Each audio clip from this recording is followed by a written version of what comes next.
की या देशामध्ये महिमा मंडल होईल तर ते छत्रपती शिवरायांच्या मंदिराचं होईल, औरंगजेबाच्या कबरीचं होणार नाही।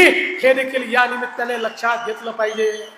आज हे ठीक आहे, खरं म्हणजे त्या औरंग्याची कबर कशाला हवी, परंतु आपल्याला देखील कल्पना आहे की एएसआयने त्याला 50 वर्षापूर्वी संरक्षित म्हणून अशा प्रकारचं त्या ठिकाणी स्थळ म्हणून घोषित केलेलं आहे आणि म्हणून त्याचं संरक्षण देखील करायची जबाबदारी ही राज्य सरकारवर आणि केंद्र सरकारवर येऊन पडलेली आहे। काय दुर्दैव आहे, ज्या औरंग्याने आमच्या हजारो लोकांना मारलं त्याच्याच कबरीचं संरक्षण आम्हाला करावं लागतं। पण एक वचन तुम्हाला निश्चितपणे देतो, काहीही झालं तरी या महाराष्ट्रामध्ये औरंगजेबाच्या कबरीचं महिमा मंडन होऊ देणार नाही, त्याचं उदात्तीकरण होऊ देणार नाही। त्याचं उदात्तीकरण करण्याचा कोणी प्रयत्न केला तर तो प्रयत्न त्याच ठिकाणी चिरडून टाकण्याचं काम या आम्ही केल्याशिवाय राहणार नाही।